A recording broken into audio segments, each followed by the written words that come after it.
श्रीमन चैतन्य महाप्रभु के पुरी आगमन के बाद की लीलाओं को आगे पढ़ रहे हैं। तो देखते हैं कहाँ पे हम लोग। जब तक महाप्रभु पुरी में रहे, उनके हजारों भक्त भगवान श्री जगन्नाथ की रथ यात्रा के समय उनका दर्शन करने आते थे। पेज नंबर 35 मिल गया। रथ यात्रा के समय गुंडिचा मंदिर की सफाई स्वयं महाप्रभु के निरीक्षण में होती, क्योंकि यह एक महत्वपूर्ण कार्य होता था। अब इस पे एक बहुत बड़ी लीला खुलती है। जगन्नाथ जी के रथ यात्रा के समय गुंडिचा टेम्पल है, गुंडिचा मंदिर कहते हैं, और उसमें भगवान जगन्नाथ जी आते हैं। उसको वृंदावन कहा जाता है, और जो जगन्नाथ जी का मंदिर है उसको द्वारका कहा जाता है। वो द्वारका का भाव है, ऐश्वर्य भाव है। और गुंडिचा मंदिर में फल फूल से उनका श्रृंगार होता है। फूल से श्रृंगार होता है, फल दिए जाते हैं, बहुत सिंपल चीजें दी जाती हैं जो वृंदावन में भगवान खाते थे। तो जो गुंडिचा मंदिर है उसकी सफाई महाप्रभु स्वयं अपने भक्तों के संग करते हैं, इससे पहले की रथ यात्रा होती है। और इसका महत्व क्या है? महत्व ये है कि भगवान कृष्ण को यदि हम अपने हृदय में लाना चाहते हैं, मोरा मन वृंदावन, राधा रानी कहती हैं कि मेरा मन ही वृंदावन है। अन्येर हृदय मन मोरा मन वृंदावन। तो अन्यों का हृदय, अन्येर हृदय मन मोरा अन्यों का मन जो है कुछ हो सकता है, लेकिन मेरा मन जो है वह तो वृंदावन है। तो कह रहे हैं कि भगवान कृष्ण वृंदावन में आते हैं तो हमारा जो हृदय है, मंदिर जो है वो सफाई करने का अर्थ ये हुआ कि हमारे हृदय से जब हम पूरी तरह से गंदगी निकालेंगे भक्ति के द्वारा, तब भगवान का वहां पे प्रकटीकरण हो सकता है। तो महाप्रभु अपनी लीला से सिखा रहे हैं। महाप्रभु ने इस गुंडिचा मार्जन में सब भक्तों के संग मार्जन किया, और पहले मोटी मोटी गंदगी निकाली और उसके बाद बहुत महीन गंदगी निकाली। आपने महसूस किया होगा कि आप झाड़ू मारते हैं तो लगता है मंदिर साफ, घर साफ हो गया है, लेकिन उसके बाद फिर पोछा मारेंगे तो जो हल्की हल्की धूल है वह भी उड़ जाती, जो कसकसाहट होती है वो चली जाती। समझ रहे हैं मेरी बात? बहुत अच्छी पास टाइम है। तो महाप्रभु ने इसमें सब लोग घड़े से पानी लेके आते थे, मटके मटके घड़े की तरह से। हमारे यहाँ पे भी प्रेशर स्प्रेयर है, ऐसा कुछ नहीं था। घड़े घड़े से पानी लेके आ रहे थे, वो भी मिट्टी के घड़े। और जो एक पूरी लाइन बनाई हुई थी और एक दूसरे को दे रहे थे, उसमें टूट भी जाते थे बहुत से घड़े। फिर उसको बड़े उत्साह से और भक्त लोग घड़े लेके आते थे, और वहां के पास का सरोवर था, जहां तक मैं समझता हूँ नरेंद्र सरोवर था, वहां से पानी लेके आते थे और मंदिर की सफाई हो रही। नरेंद्र सरोवर कैसे हो सकता है? सॉरी नरेंद्र सरोवर तो जगन्नाथ जी के पास में। वहां जो भी गुंडिचा मंदिर के पास सरोवर है, क्या नाम है उसको, कुछ जानते हैं? अब कहाँ से हैं? अमेरिका से आए हैं? उड़ीसा के होकर नहीं जानते आप? हैं? जहां तक मुझे स्मरण आ रहा है इंद्रद्युम्न सरोवर हो रहा है, लेकिन मैं भी, मुझे ठीक से याद नहीं है। लेकिन वो सरोवर का नाम याद नहीं, लेकिन पास में सरोवर था। उस सरोवर से सब लोग घड़े से पानी लेके आ रहे थे। टेक्नोलॉजी ने सारी सेवा खत्म कर दी है। जो काम हाथ से करते वक्त वो पानी से, वो मशीन चला के सब कर लेते हैं। लेकिन जो भी है, जैसे पहले भक्त लोग भगवान को पंखा चलते थे, अब क्या करते हैं? एसी चला देते हैं और चले जाते हैं। तो सारी सेवा समाप्त हो गई है कि नहीं? पहले पंखा चलते थे। भक्त लोग मजाक करते हैं, अरे भाई भगवान तो, अगर ठंडी हवा चलानी होगी तो भगवान इच्छा करेंगे तो ठंडी हवा चालू हो जाएगी। अब देख रहे हैं ठंडी हवा चालू हो गई ना। तो लेकिन अब जो भी है, भक्त का भाव थोड़ा चेंज होता है। आजकल आलसी हो गए तो सब लोग एसी चला के छोड़ देते हैं, चलो भाई कृष्ण ठंडे रहे किसी तरह से। तो हम खाली बात कर रहे थे, हाँ, इंद्रदम सरोवर। तो खैर जो भी है, हम बात कर रहे थे कि वहां से पानी लेके आ रहे थे और सब लोग धुलाई सफाई कर रहे हैं, और इतना जो मंदिर की जो छत है उसको भी सफाई कर रहे थे। हमारे मंदिर में दिक्कत क्या है कि छत में कैमरे लगे हुए हैं, और कई बार उत्साह में भक्त लोग पानी तो डालते हैं लेकिन कैमरे में पानी फेर देते हैं। 1 लाख रुपए का कैमरा हमारा खराब हो गया था। तो देश काल परिस्थिति देख लेनी चाहिए। वहां पे कैमरा नहीं लगा था, इसलिए छत भी पानी से साफ कर रहे थे। यहाँ पे जब सफाई करें तो देख लेना चाहिए। कई बार हमारे स्पीकर में 50,000 रुपए के स्पीकर में पानी डाल देते हैं। तो देश काल परिस्थिति के हिसाब से सेवा करना चाहिए। लेकिन वहां पे महाप्रभु कर रहे हैं, और बहुत सुंदर पास टाइम है कि एक भक्त, यानी कि ऐसे भक्त हमेशा रहते हैं, एक भक्त सफाई ठीक से नहीं कर रहा था। तो महाप्रभु गए उसके पास और बोले, अरे तुम तो सबसे अच्छी सफाई कर रहे हो, तुम दूसरों को शिक्षा क्यों नहीं देते हो? बड़े स्टाइल से। तो वह शर्मा गया और फिर वह अच्छे से सेवा करने लगा।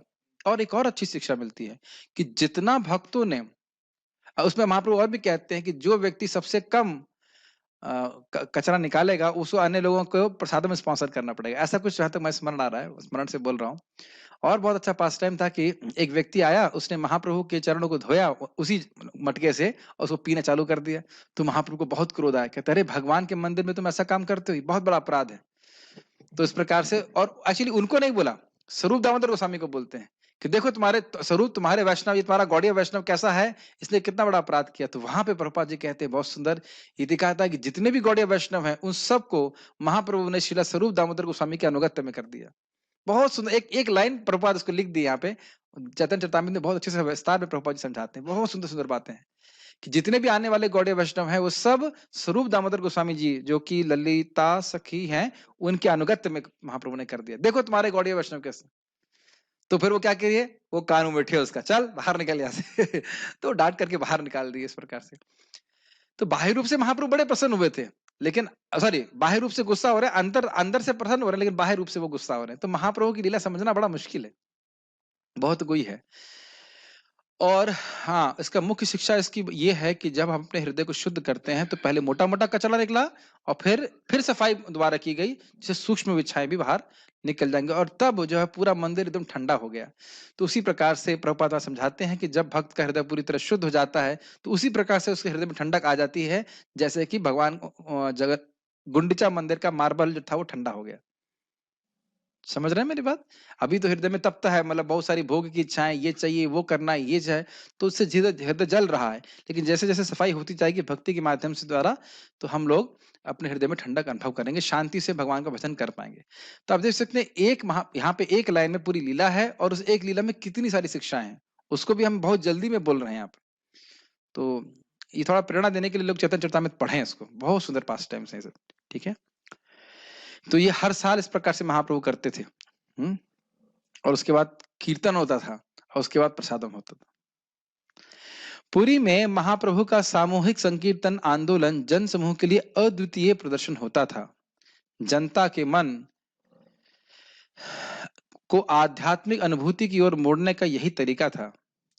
आज एक भक्त बोल रहे थे, हमारे को लगता है कोई डिवोटी यहाँ पे है नहीं पता नहीं, लेकिन कोई डिवोटी आए हुए बहुत सुंदर कीर्तन कर रहे थे आज दोपहर में। कौन थे मुझे पता नहीं, पार्थ प्रभु के मित्र होंगे। तो मुझे कोई दूसरा डिवोटी बोला कि मेरा मन नहीं, ऐसे मैं कीर्तन में नहीं जाता, लेकिन वो इतना सुंदर कीर्तन कर रहे थे कि मेरा मन आकर्षित होकर वहां चला गया। ऐसे में देखा इंडोनेशिया में एक डिवोटी थे, वो कुछ इनोसिएशन प्रोग्राम था, उसके बाद वो डिवोटी कीर्तन कर रहे थे, मतलब उनको कीर्तन के लिए बुलाया गया था और मैं वहां पे रेस्ट कर रहा था। उस समय दोपहर के समय थोड़ा रेस्ट करता हूँ, मेरा नींद टूट गई और मैं भाग के वहां पे गया, मतलब मैं रोक नहीं पाया उस कीर्तन को सुनने के लिए, इतना सुंदर कीर्तन था। और भक्त लोग वहां गाते वैसे बहुत अच्छा है और मृदंग जोरदार बज रहा था पूरा ऐसे, हाँ पता नहीं कोई तो ट्यून गा रहे थे, बहुत सुंदर। तो हम देखेंगे कि लोग म्यूजिक के प्रति आकर्षित होते हैं और उसमें भी हरे कृष्णा कीर्तन जब भक्त लोग गाते हैं तो लोगों को बहुत आकर्षित लगता है और उस कारण से वो भारी बाकी फिलोसफी समझे या ना समझे, लेकिन वो कीर्तन से बहुत आकर्षित हो जाते हैं। मैं भी प्रसादम पा रहा था यहाँ पे कृष्ण हॉल में, एक व्यक्ति ऐसे डिवोटी आके बैठ गए, अपने बारे में अपने आप ही कीर्तन करना चालू कर दिए, बोले कि कैसे कैसे भक्ति में ऐसे करके। तो मैं तो ट्रेन में स्टेशन पे देखा भक्त लोग कीर्तन कर रहे थे तो मैं बहुत आकर्षित हो गया, कुछ भी कोई फिलोसफी नहीं, केवल कीर्तन सुनकर ही आकर्षित हो गए इस प्रकार से। और उससे पहले वो विपासना मेडिटेशन कर चुके हैं जिसमें केवल कुछ में कुछ बोलना नहीं होता है। तो कहते हैं, मैंने कहा फायदा किसमें अल्टीमेट लगा, कहते हैं कीर्तन ही अच्छा था। वैसे तो शांत रह के भी अच्छा लगा, लेकिन मैंने कहा फिर तो चुप ही रहो ना, फिर बोल क्यों रहे हो हरे कृष्णा। तो स्वाभाविक है हरे कृष्णा कीर्तन सबको आकर्षित करता है। अभी कहाँ, तो आज सुबह अभी मैं गया था 10 बजे, बहुत प्यारा कीर्तन, बहुत बहुत सुंदर। मैं कीर्तन ट्यून तो भूल गया, लेकिन डिवोटी बहुत सुंदर गा रहे थे, तुरंत आपका मन आकर्षित हो जाता। तो हर और उन सब ट्यून्स में भाव भी होता है, सब करके भक्त भाव से गाते हैं तो बहुत अच्छा लगता है। तो इससे होता क्या है कि समाज जनता तो कृष्ण भावना की फिलॉसफी के प्रति आकर्षित नहीं होती है, लेकिन संकीर्तन के द्वारा भगवान की हरि नाम के संपर्क में जाते हैं। अभी आप लोग देख रहे होंगे रमाई पंडित प्रभु कीर्तन कर रहे थे ना, कितना आकर्षक लग रहा था, तो कितना सुंदर लगता है। और लोग देखते हैं कि हाँ भक्त कितने सुखी हैं बिना पैसे के, केवल संकीर्तन करके कितना सुखी हैं। और यह भी सुख का एक तरीका हो सकता है, लोगों को पता ही नहीं। हम आपको याद है कि नहीं याद है, हमारे यहाँ पे इसी क्लास में एक भक्त क्लास दे रहे थे और बता रहे थे किस प्रकार से वह, मुझे भी व्यक्तिगत रूप से बता रहे थे कि वह लंदन में घूम रहे थे, ऐसे ही भारतीय हैं और बहुत गलत जगह थे उस जगह, मतलब उस वहां पे गलत काम से नहीं, वो नहीं गए थे, लेकिन वो स्थान गलत था और उस समय वो कर्मी जीवन में थे, वो उस एरिया में वहां पे थे, रेड लाइट एरिया था, समझते हैं इसका अर्थ।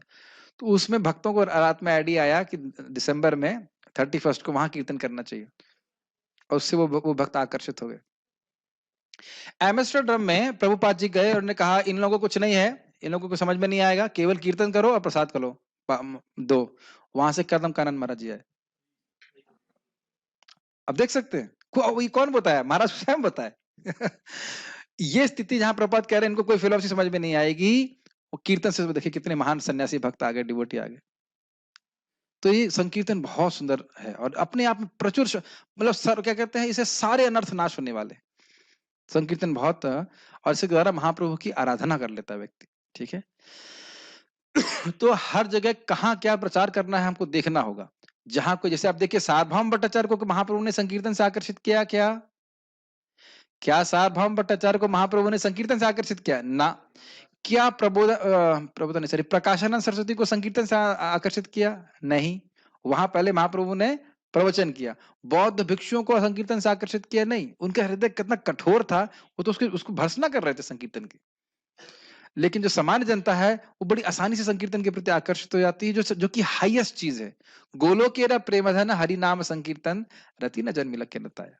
तो आपको देखना होगा कि प्रभुपाद कहते हैं प्रीचिंग इज नॉट स्टेरियोटिपिकल। यहाँ भी महाप्रभु के जीवन से हम क्या देख रहे हैं, कौन व्यक्ति किस चीज से आकर्षित होगा उसको वो देख करके कृष्ण भावना में लेके आई।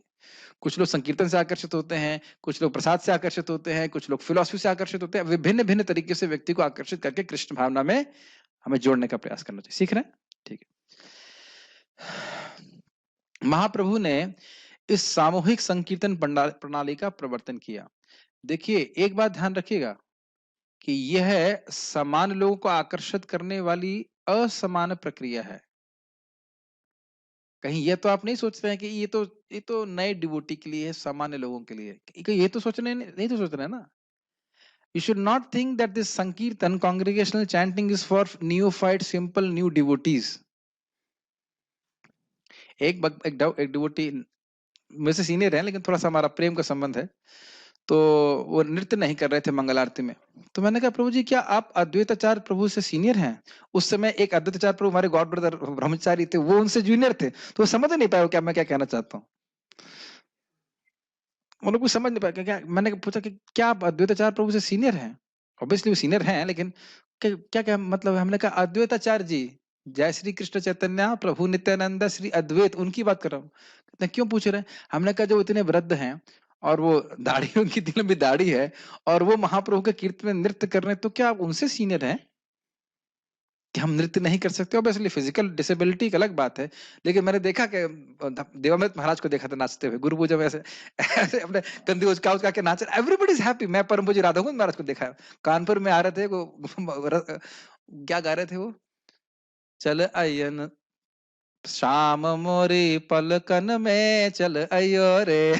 और ऐसे करके नृत्य कर रहे हो, तो बहुत मुझे आज तक वो दृश्य याद है कि महाप्रभु महाराज जी को ऐसे पता नहीं देखा होगा, नहीं देखा, हमने देखा नाचते हुए, परम पूज्य वृंदावन चंद्र महाराज को नाचते हुए देखा। अब कई बार महाराज को देखा, ज्यादा नहीं नाचते, नाचते हैं और उनको इच्छा होगी तो नृत्य करते हैं। तो इस प्रकार अभी देखा मैं वृंदावन में रोमपाद महाराज आए थे अपने लेकर के यात्रा को, महाराज बहुत ग्रेसफुली नाच रहे थे, आगे जा रहे थे पीछे जा रहे थे। इसी प्रकार से हम अपने गुरु महाराज को देखे, हम नृत्य कर, मतलब साक्षात तो उतना नहीं देखे, लेकिन ऐसे देखा, मतलब वीडियो भी देखा। और अपने पंकज आंगिर प्रभु, जनी निवास प्रभु, तो सब बहुत गंभीर भक्त है। हरिदास ठाकुर जी 3 लाख नाम करने वाले, वह नृत्य कर रहे हैं। तो कहने का अर्थ यह है कि नृत्य जो है दास से भावना चाहिए, कृष्ण को संतुष्ट करने वाला है।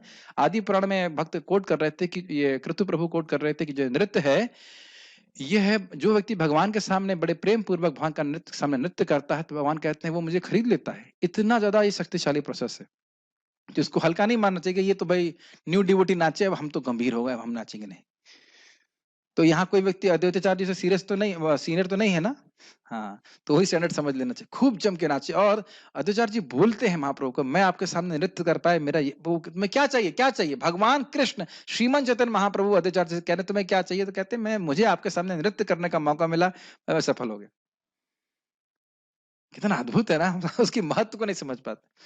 तो मैं हमेशा भक्तों को बोलता हूँ कम से कम और मौका नहीं है, मंगल आरती में तो नाच लो, कोई देखेगा भी नहीं, चलो कुछ अंधेरे में नाच लो, है ना। सबके सामने नाचने में डर लगता है, अंधेरा रहता है, तब तो नाचो, है कि नहीं? तो ये प्रभुपाद जी बोलते थे, do not think this chanting and dancing will not give you perfection, it will. तो बहुत अच्छा है। महाप्रभु ने इस सामूहिक संकीर्तन प्रणाली का प्रवर्तन किया। एक बात मैं खाली बोल रहा हूँ कि जब बोल रहे हैं कि संकीर्तन में नाचना इंपॉर्टेंट है तो जप करना भी इंपॉर्टेंट है, और जब बोल रहे हैं कि जप करना इंपॉर्टेंट है तो संकीर्तन में नाचना भी इंपॉर्टेंट है। मेरी बात समझ रहे हैं? जब बोल रहे हैं एक अंग की महिमा बोली जा रही है, इसका मतलब है कि दूसरा अंग नहीं करना, ऐसा नहीं है, क्योंकि इसके विपरीत भी होता है। एक वक्त बोला प्रभु जी जप तो करने की जरूरत नहीं, संकीर्तन तो जो धर्म है। तो फिर आपको वही चेक करना पड़ेगा। महाप्रभु संख्या की संकीर्तन कर रहे हैं तो महाप्रभु संख्या संकीर्तन भी कर रहे हैं, श्रीमद् भागवतम का श्रवण भी कर रहे हैं, भगवान का दर्शन करने भी जाते हैं, प्रसाद भी खाते हैं। हाँ हाँ, ये तो हम जरूर फॉलो करेंगे, प्रसाद जरूर खाएंगे, महाप्रभु ने कहा है, बिल्कुल। और भक्तों के संग प्रेम का आदान प्रदान भी कर रहे हैं। Does it make sense? और अगर कोई भक्त गलती करता तो डांट भी रहे वो भी बहुत जरूरी है कि नहीं? ठीक है। सभी देशों के नेतागण इस आध्यात्मिक आंदोलन का, एक और बात कहना चाहता हूं, एक रामचंद्रपुरी नाम के व्यक्ति थे जो महाप्रभु में जबरदस्ती दोष निकाल रहे थे, तो महाप्रभु उसको सहन भी कर रहे हैं। तो अपने आदर्श से पूरा दिखा रहे हैं। भगवान ने चाहा तो हम लोग शुरू कर चुके हैं कोर्स, सब पढ़ेंगे सुनाएंगे चैतन्य चरितामृत का। सभी देशों के नेतागण इस आध्यात्मिक आंदोलन का लाभ जनता में शांति तथा एक दूसरे के प्रति मैत्री भाव बनाए रखने हेतु उठा सकते हैं। इसका समझ में मतलब आया? हम कहें कि भाई सौहार्द होगा, सौहार्द होगा, होने वाला नहीं है सौहार्द। जब संकीर्तन होगा, सब लोग भाग साथ में कृष्ण कथा सुनेंगे, कृष्ण कीर्तन करेंगे, तब प्रेम होगा। नहीं तो हो सकता हम जप भी कर रहे हो अलग अलग, हरे कृष्ण, मर जाए जाके हरे कृष्ण, ऐसे भी हो सकता है। ऐसे तो मैं थोड़ा नेगेटिव बोल रहा, ऐसा होता नहीं है। अगर आप अच्छे से जप करेंगे तो भावना नहीं आती, तो खाली मजाक में बोल रहा हूँ। लेकिन संकीर्तन एक दूसरे को जोड़ने वाला होता है। श्रील भक्ति सिंह ठाकुर जी इस संबंध में कहते थे, जब भक्तों के आपस में कोई झगड़ा हो जाता था कि तुम साथ में आओ, हाथ में हाथ पकड़ के कीर्तन करो, ऐसे करके तो सारा जो है वो कॉन्फ्लिक्ट रेजोल्यूशन हो जाता है।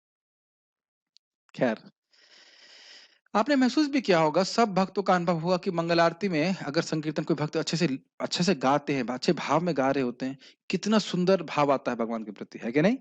आपने वृंदावन में तो हम देखे, हमारा तो इसलिए वृंदावन के अलावा कहीं मंगल आरती का मन ही इच्छा ही नहीं होता, मतलब भाव ही नहीं आ पाता।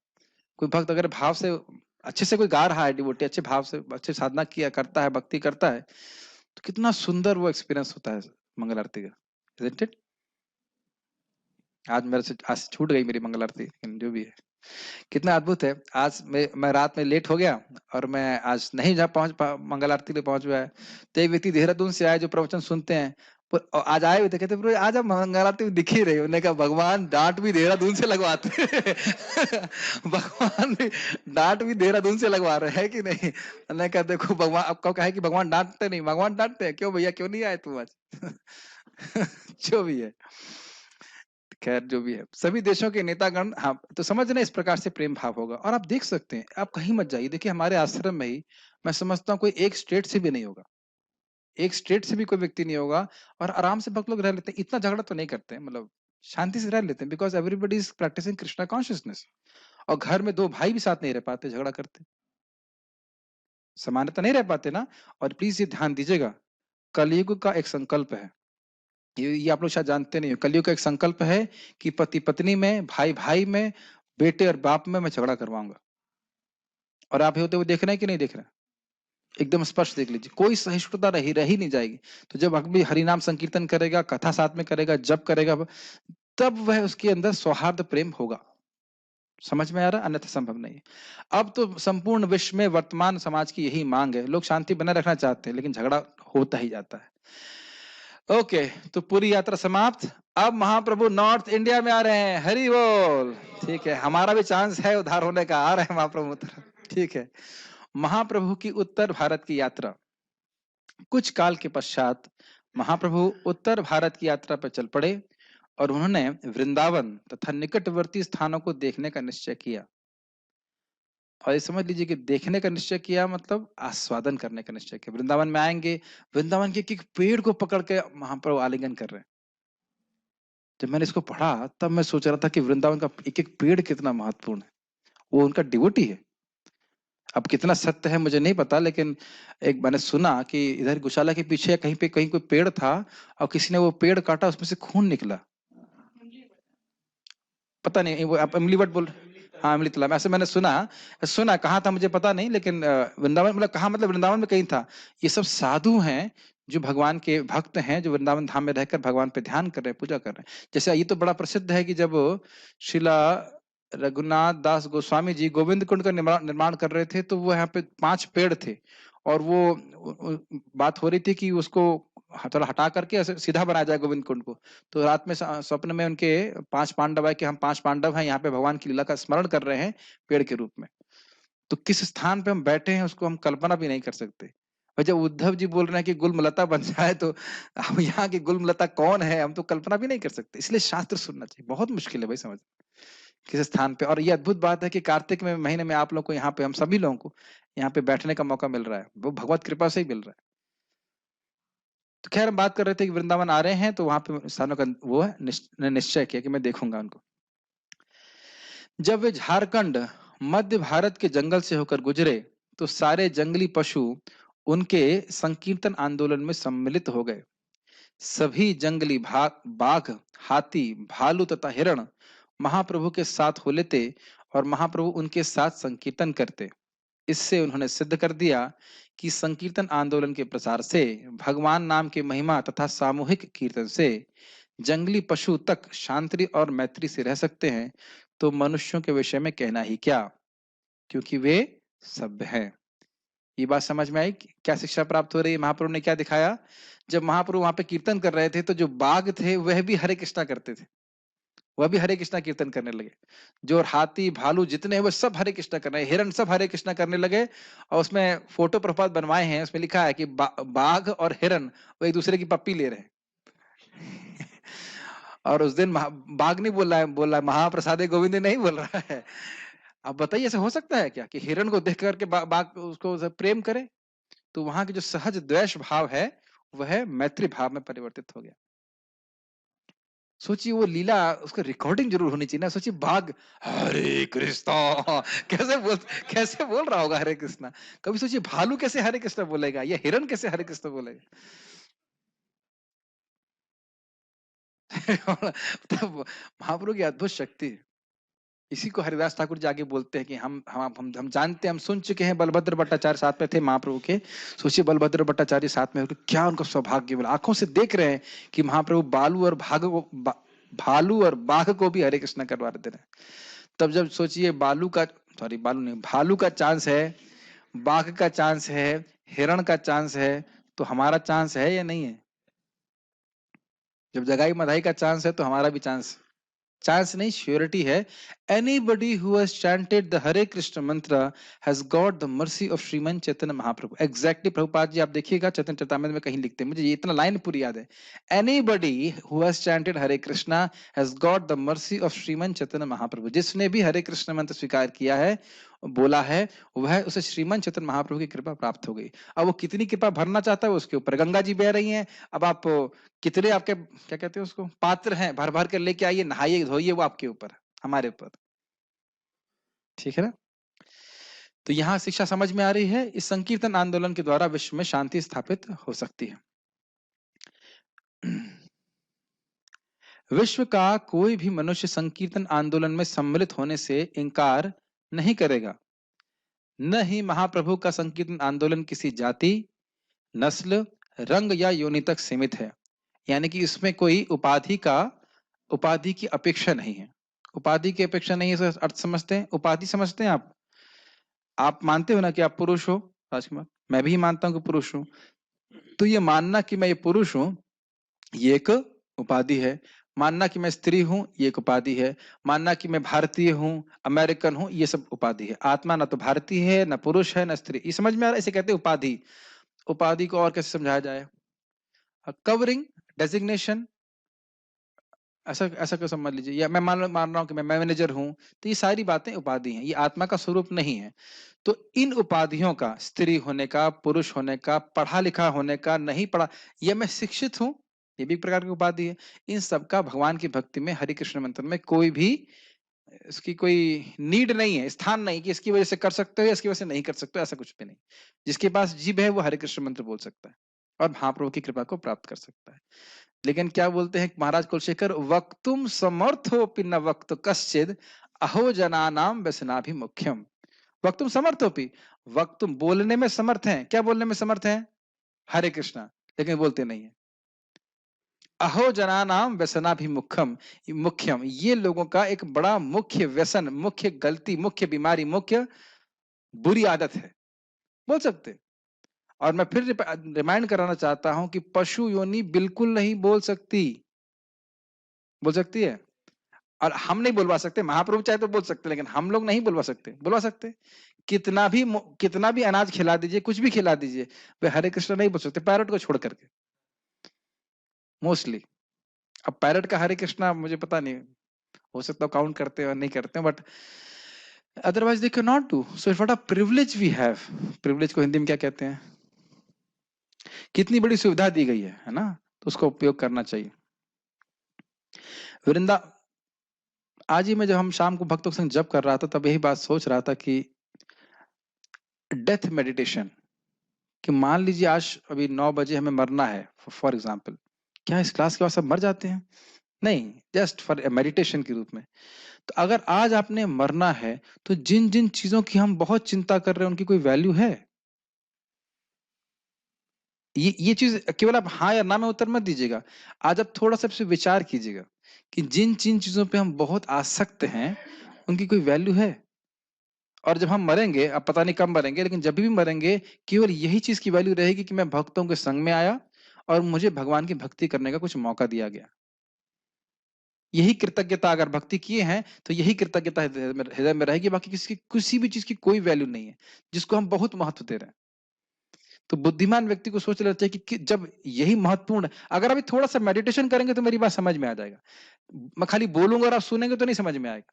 मनन करने से समझ में आ जाएगा कि अगर आज मैं मर रहा हूं, तो किसी की पत्नी सुंदर थी, नहीं थी, झगड़ालू थी, नहीं थी, नौकरी मिली अच्छी, नहीं मिली, बच्चे अच्छे हुए कि नहीं हुए, या जो भी बाल नोचने वाले हुए, कुछ भी हुआ, नेगेटिव पॉजिटिव सब बैलेंस हो जाएगा। It has of no value. ये मेरे शब्द नहीं है, ये सीधे खोला बेचर श्रीधर जी के शब्द हैं, जो महाप्रभु कहते हैं तुम कृष्ण की पूजा करते हो, तुम्हें तो इतना गरीब हो, कहते हैं टाइम सबके लिए बराबर जा रहा है। कहते हैं मैं जानता हूं तुम्हारे पास बहुत बड़ा धन है, मेरे पास तो कोई धन नहीं, मेरे पास तो कोई धन नहीं है। क्या धन था उनके पास? प्रेम धन। इसीलिए पूरी रात वो हरि नाम करते थे और दिन में बिजनेस करते थे, जो भी इनको कार्य करना पड़ता था। Can you imagine whole night chanting after whole days work, day after day, every day? कितना रुचि होगा उनको। इसीलिए चैतन्य लीला सुनना चाहिए। तो हमें भी सोचना चाहिए भाई पैसा मिले या ना मिले, जो कुछ हो, हरि नाम का सुख हमको मिल जाए। सोचिए पूरी रात जब कर रहा है बंदा, अमेजिंग महाप्रभु के पार्षद कैसे हैं। तो खैर वापस पॉइंट पे आ जा रहे थे कि ये महाप्रभु की कृपा हमको प्राप्त हुई है, उसको हम अधिक से अधिक कृपा प्राप्त करने के लिए व्यक्ति को कटिबद्ध रहना चाहिए। वृंदावन से लौटते हुए वे सर्वप्रथम प्रयाग आए। मेरे मन में ये नहीं है कि मुझे भागवतम पूरी करनी है, तो कुछ बातें मैं थोड़ा भाव के साथ भी बोल रहा हूँ। Just relishing what is Srila Prabhupada is telling here. Vrindavan से लौटते हुए वे सर्वप्रथम प्रयाग आए, जहां वे श्रील रूप गोस्वामी से मिले, जिसके साथ उनका छोटा भाई अनुपम भी था। मैं इसलिए हंस रहा हूँ क्योंकि मुझे लीला याद आ रही है। महाप्रभु जब प्रयाग में रहते हैं, तो जब गंगा जी क्रॉस करते हैं, तो वो नाव होती है, और वो जल को देखकर उनको बहुत भाव आ जाता है, तो वहां वो नाचना चालू कर देते हैं। अब नाचना चालू कर दे रहे हो, जो नाव है वो टलमल कर रही है ऐसे करके, तो अब जो है बड़ा भक्त लोग डर रहे हैं कि ये क्या हो रहा है। तो सारी लीला स्मरण होने लग रहा है, तो बहुत अच्छा लगता है। तो वहां पे महाप्रभु रूप गोस्वामी पाद और उनके भाई अनुपम से मिले। उसके बाद वो वाराणसी पहुंचे। वे 2 मास के तक शीला सनातन गोस्वामी को दिव्य विज्ञान की शिक्षा देते रहे। रूप गोस्वामी से जब वो मिलते हैं, तो उनको 10 दिन तक शिक्षा देते हैं। उसका एक चैप्टर है, इसे कहते हैं रूप शिक्षा। एक चैप्टर है कि 2, मुझे याद नहीं, एक ही है ना? हाँ, एक चैप्टर है रूप शिक्षा। और शीला सनातन गोस्वामी पाद को 2 महीने तक शिक्षा देते हैं। अब जरा विचार कीजिए, ये हमारे अनंत कृष्ण प्रभु ने मुझे विचार दिया था, मुझे बहुत अच्छा लगा था। वो बोले कि परब्रह्म भगवान कृष्ण भगवत गीता का उपदेश कितनी देर दिए? 45 मिनट। और पूरे विश्व का सबसे बड़ा ज्ञान ग्रंथ हो गया। और वही परब्रह्म भगवान कृष्ण जो चैतन्य महाप्रभु के रूप में आए हैं, सुबह से शाम तक 2 महीना सनातन गोस्वामी पाद को शिक्षा दिए, तो कितनी विशाल शिक्षा होगी, कितना गंभीर शिक्षा होगी। मैं समझता हूँ, मुझे ठीक से याद नहीं आ रहा, 4 चैप्टर है जहाँ तक है ना, 4 चैप्टर है सनातन शिक्षा में। पूरे इस चैतन्यचरितामृत के दिव्य ग्रंथ में 4 चैप्टर हैं सनातन गोस्वामी की शिक्षा पे। सनातन शिक्षा बहुत प्रसिद्ध है, भगवान के ऐश्वर्य, भगवान के माधुर्य, भगवान के अवतारों का वर्णन सब हुआ।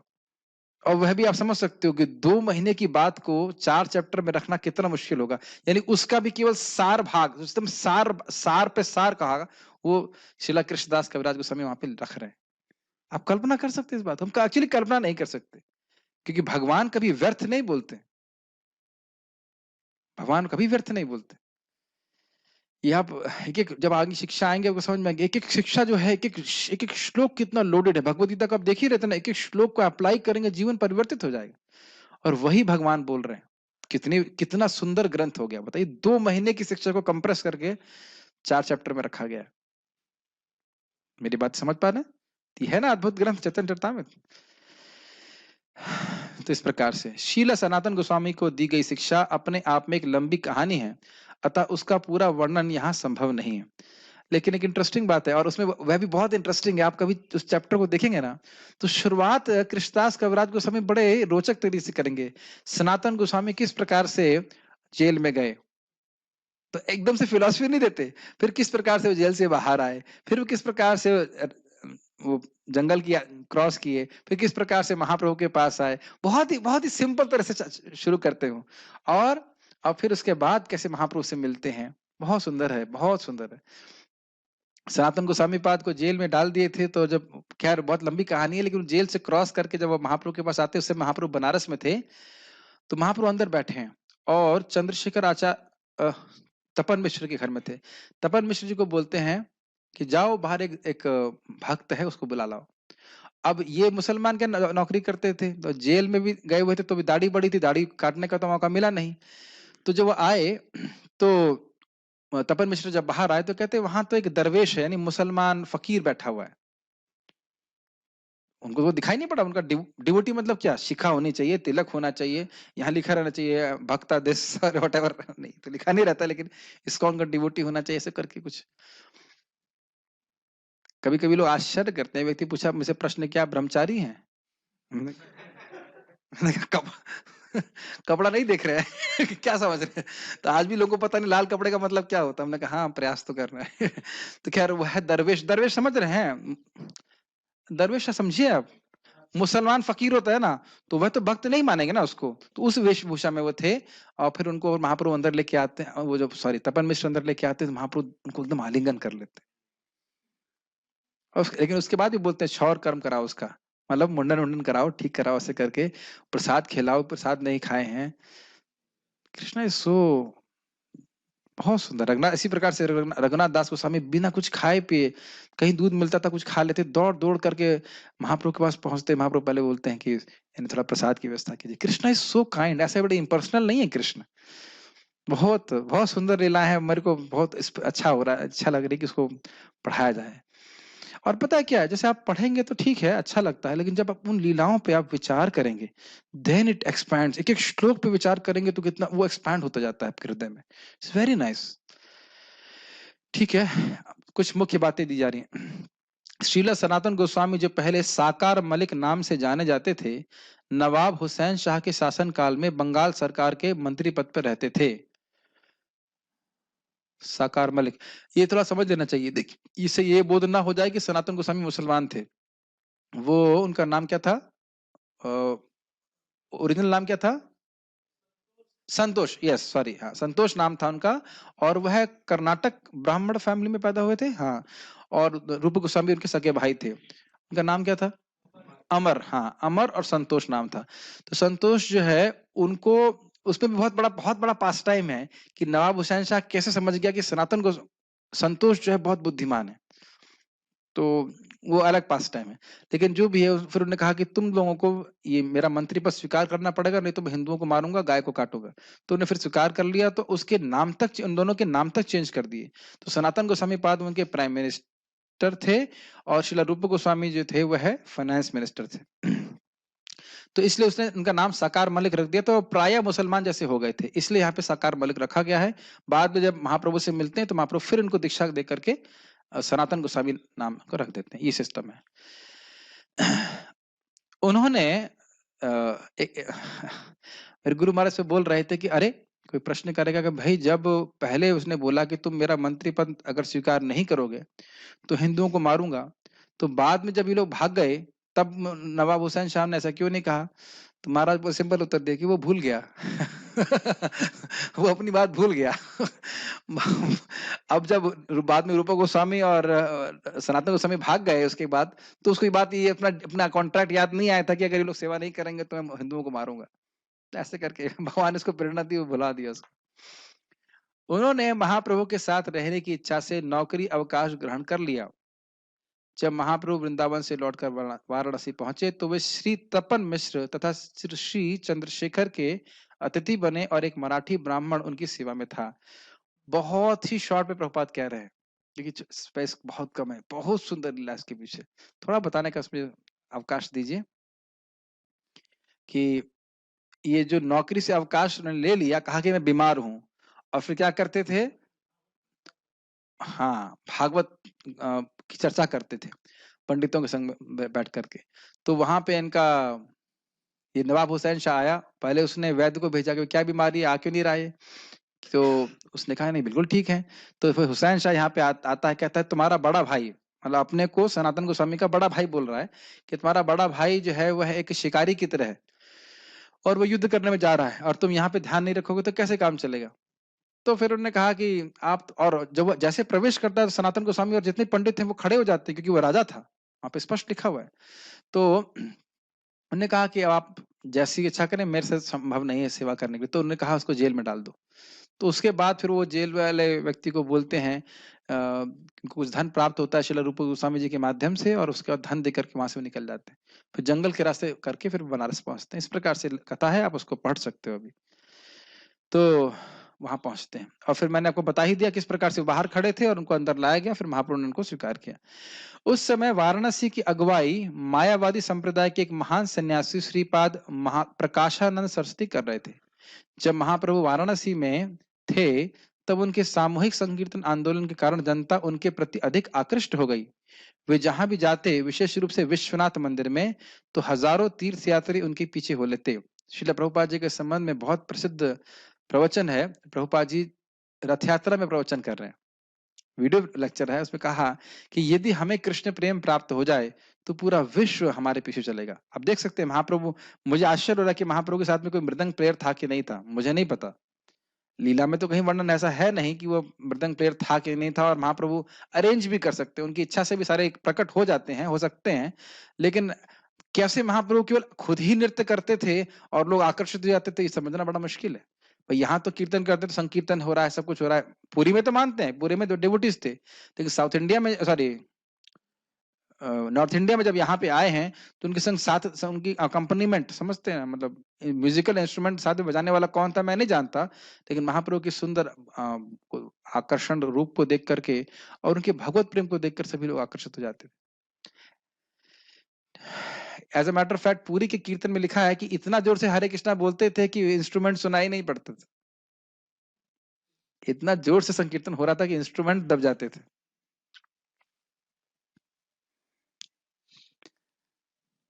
इस पे कभी हम लोग सोचते नहीं ना, सभी लोग कृष्ण प्रेमी हो। जैसे अभी मैं क्लास दे रहा हूँ तो मुझे कृष्ण प्रेम प्राप्त नहीं है, और मुझे लगता है अभी आप लोगों को भी मिला नहीं है ना, नहीं, क्योंकि बेहोश तो कोई हो नहीं रहा है। तो आप सोचिए कि मुझे भी कृष्ण प्रेम मिला होता और आप सब लोगों को कृष्ण प्रेम प्राप्त होता, फिर कैसी कथा होती, फिर कैसा कीर्तन होता।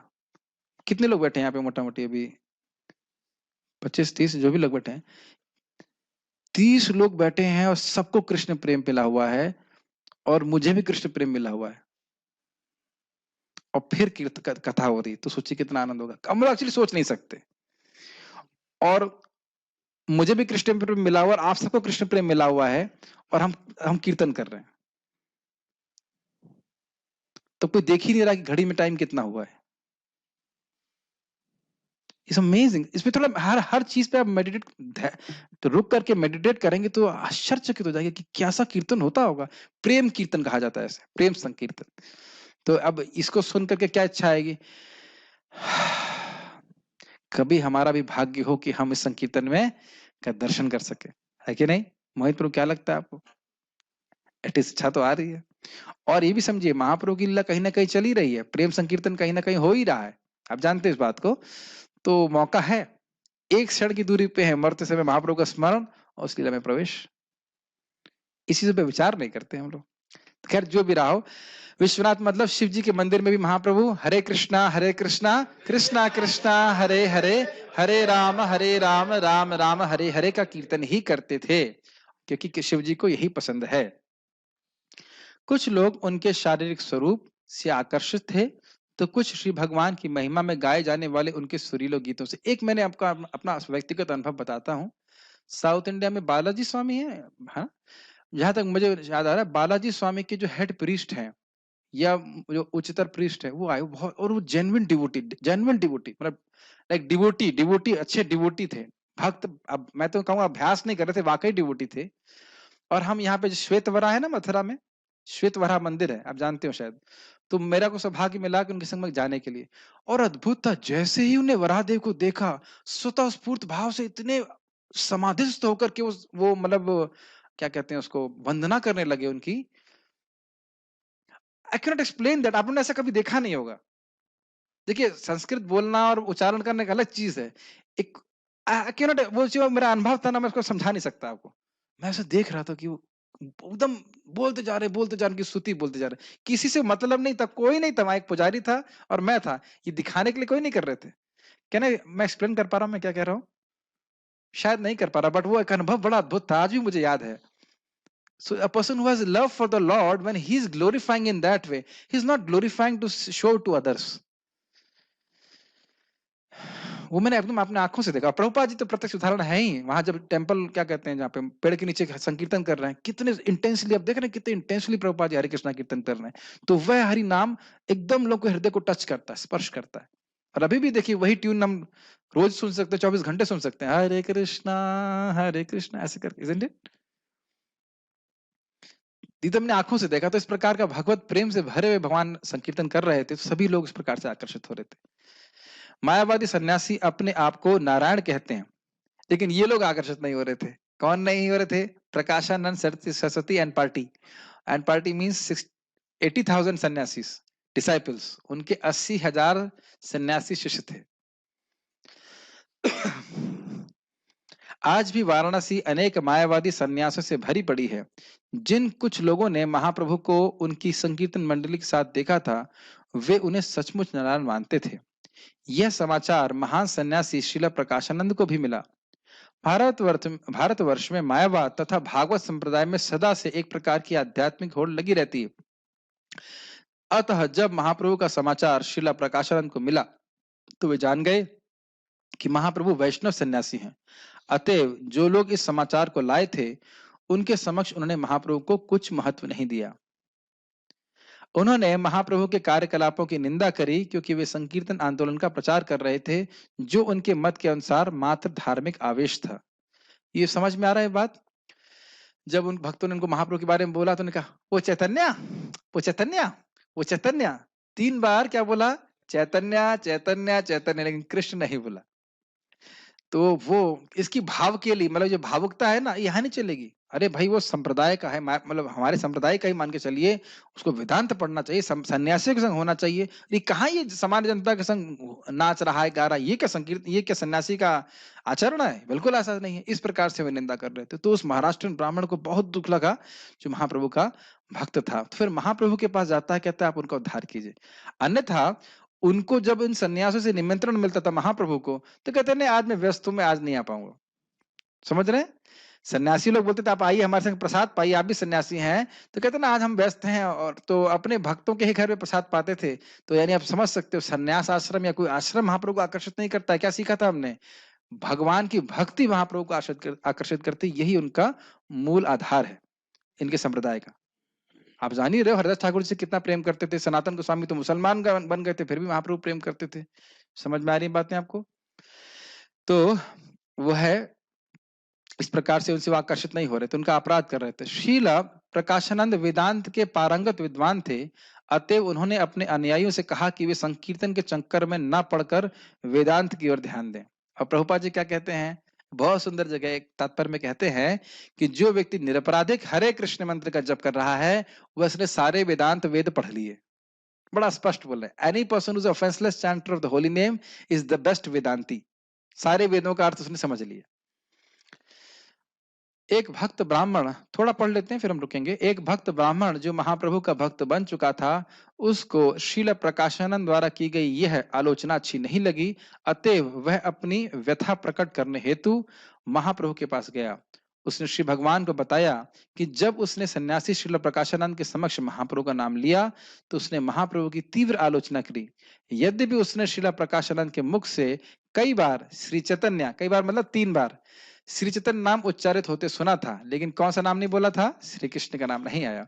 वह ब्राह्मण इसलिए चकित था कि सन्यासी प्रकाशानंद भगवान श्री कृष्ण शब्द का उच्चारण एक बार भी नहीं कर सका, यद्यपि उसने श्री चैतन्य नाम का उच्चारण कई बार किया।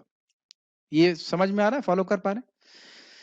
महाप्रभु ने हंसते हुए उस भक्त ब्राह्मण को बताया कि मायावादी भगवान श्री कृष्ण के पवित्र नाम का उच्चारण क्यों नहीं कर सकते। अब आप देखिए, उच्चारण भी दुर्लभ है ऐसे लोगों के पास। ये दिख रहा है आपको? क्या नहीं कर पा रहे थे वो? क्या नहीं बोल पा रहे थे शानु प्रभु? कृष्ण नहीं बोल पा। आपके लिए मुश्किल है कृष्ण बोलना? अब जरा इसमें विचार कीजिए। आपको वेदांत, आप वेदांत पढ़े हैं? मैं पढ़ा हूं। आपको डाउट होगा ना, मैं भी नहीं पढ़ा हूं ठीक है करना में तो आपने कभी सोचा है पढ़ने के बारे में? लेकिन कृष्ण बोलना कितना आसान है। माता जी, कृष्ण बोलना आसान है ना? बोलिए एक बार कृष्ण। कितना आसान है? इतना आसान है कृष्ण बोलना, लेकिन ऐसे सन्यासी के मुख से कृष्ण क्यों नहीं निकल रहा है? This shows extreme envy for Krishna. मैं उस व्यक्ति का नाम भी नहीं सुनना चाहता। बोलते हैं ना जिसको हम द्वेष करते, बोलते हैं ना। और प्रभुपाद वहां बोलते हैं आगे कि कदाचित तो वे हरे कृष्ण बोल भी लें तो वो कभी समझ नहीं पाएंगे कि कृष्ण का नाम कृष्ण से अभिन्न है। वो तो उसको माया मान के चलते। वो अपराध कर रहे हैं इसीलिए क्योंकि वो अपराधी हैं, भक्तों का संग नहीं करते, भगवान के नाम की कृपा होती नहीं उनके ऊपर। ये सब बातें जगदानंद पंडित जी समझाते हैं स्पष्ट रूप से। तो भक्तों के संग में हरि नाम संकीर्तन करना चाहिए। संग का मतलब उनसे तत्व सुनना चाहिए और भगवान के प्रति अनुकूल भाव से हरि नाम करना चाहिए। नहीं तो मैक्सिमम मोस्टली नामापराध, कबू नामाभास से, ऐसे करके श्लोक मोस्टली हाँ, कभी कभी नामाभास और पराया तो नामापराध ही निकलता है। नामाक्षर बहिराए बटे नाम नहीं होए। नाम के अक्षर बाहर आ सकता है लेकिन नाम नहीं प्राप्त होगा उसको, क्योंकि उनकी सेवा की भावना नहीं है। समझ रहे हैं? तो लेकिन यहां देख रहे हैं कि नाम का अक्षर भी नहीं फूट रहा उनके मुख से। ये समझिए मेरी बात, क्योंकि सेवन मुखे जीवादव स्वयं एवं। जब भक्त चाहता है कि मेरी द्वारा भगवान की सेवा हो, मेरे मुख पे, मेरे जीभ पे भगवान का नाम आए, तो भगवान अब मेरी जीभ को पकड़ के बुलवा देते हैं कि कृष्ण। मेरी जीभ में शक्ति नहीं कि मैं कृष्ण को बोल सकूं। तो इसलिए यहाँ पे आप समझ पा रहे हैं, वो भगवान के प्रति अपराधी है, इसलिए नाम भी उनकी जीभ पे नहीं आ रहा। Make sense? इसलिए उच्चारण करने का भी बहुत बड़ा लाभ है। और इसमें भी बहुत लोग गड़बड़ करते हैं कि उच्चारण भी ठीक से नहीं करते हैं, डिवोटीज भी। हरे श्याम राम हरे श्याम श्याम श्याम श्याम श्याम श्याम श्याम तो कोई भी कर सकता है। सीआर भी हुआ हुआ कर लेता है, लेकिन हुआ हुआ करने के लिए नहीं बोला गया है, हरे कृष्णा बोलने के लिए किया गया। इसमें आलस नहीं करना चाहिए। ठीक है। भगवान श्री कृष्ण के चरण कमलों में अपराधी हैं ये मायावादी भगवान श्री कृष्ण के चरण कमलों में अपराधी हैं। भले ही ये सदैव ब्रह्म, आत्मा या चैतन्य आदि नामों का उच्चारण करें, और चूंकि वे भगवान श्री कृष्ण के चरण कमलों में अपराधी हैं, अतः वे वास्तव में भगवान श्री कृष्ण के पवित्र नाम का उच्चारण नहीं कर सकते। भगवान श्री कृष्ण का नाम तथा स्वयं भगवान श्री कृष्ण भिन्न है। परम लोक में परम सत्य के नाम, रूप या व्यक्तित्व में कोई अंतर नहीं होता, क्योंकि परम लोक में हर वस्तु दिव्य आनंदमय होती है। भगवान श्री कृष्ण के लिए उनके शरीर तथा आत्मा में कोई अंतर नहीं होता। इस प्रकार वे इस जीव से भिन्न हैं जो अपने बाह्य शरीर से सदा भिन्न होते हैं। कैन यू गिव मी सम पुलाव? पुलाव पुलाव पुलाव पुलाव पुलाव पुलाव पुलाव। तो पुलाव बोलने से पुलाव आ जाएगा? नहीं आएगा। अगर आप किचन में खड़े हैं सुबह 9 बजे तो भी आ सकता है, लेकिन अन्यथा ऐसा नहीं आएगा ठीक है। तो पुलाव बोलने से पुलाव नहीं आएगा, लेकिन राम बोलने से राम का संपर्क हो रहा है। आज ही भक्त पूछ रहे थे कि कैसे समझ में आएगा। हमने कहा अभी आप समझिए, आगे समझ जाएंगे। मेरी बात समझ में आई? अभी आप समझिए, सिद्धांत के अनुसार आप हरिनाम कीजिए, आपको समझ में आ जाएगा जब आपको समझ में आना होगा, यानी भाव के स्तर पे। और अभी भी आप, मैंने कहा क्या आपको कभी ऐसा अनुभव नहीं हुआ कि अरे कितनी अच्छी वस्तु है हरिनाम? क्या कभी कोई हरिनाम में सुख नहीं मिला? और क्या वैसा सुख हमको अन्य शब्दों को बोलने से मिला? आपने कहा आप 30-35 साल में आप हरि नाम करने आए, उससे पहले तक आप दुनिया में बोले थे कि नहीं बोले थे? बहुत कुछ बोले थे ना, शिवम शिवम ही नाम है ना आपका? बहुत कुछ बोले थे, कोई जीवन में परिवर्तन आया उससे? लेकिन हरे कृष्ण बोलने से जीवन में कितना परिवर्तन आ रहा है, isn't it? तो वहीं से समझ लेना चाहिए कि यह दिव्य वस्तु है। मेरा खुद का दिव्य का अनुभव है, दिव्य अनुभव है, हमको भी हरि नाम में सुख मिलता है, और शास्त्र का वचन और एक प्रत्यक्ष प्रमाण की हमारे हृदय को शुद्ध कर रहा है, दिखाता है कि ये कुछ अलग वस्तु है। यहीं से हमको श्रद्धा रखनी चाहिए, और आगे जाके हमको पूरा क्लियर समझ में आएगा जब हम भाव स्तर पे होंगे। भाई भाव स्तर पे नहीं है, टाइम लगेगा। तो ये स्थिति भगवान के संग नहीं है। भगवान का नाम, रूप, गुण, लीला। जैसे अभी कुछ लोगों को नींद आ रही है, मान लो, अभी जस्ट आप एक काम करो, दरवाजा के बाहर जाओ और देखो नींद गायब। हिंदी बोल रहा हूं ना, क्या कहते हैं, तेलुगु तो नहीं बोल रहा।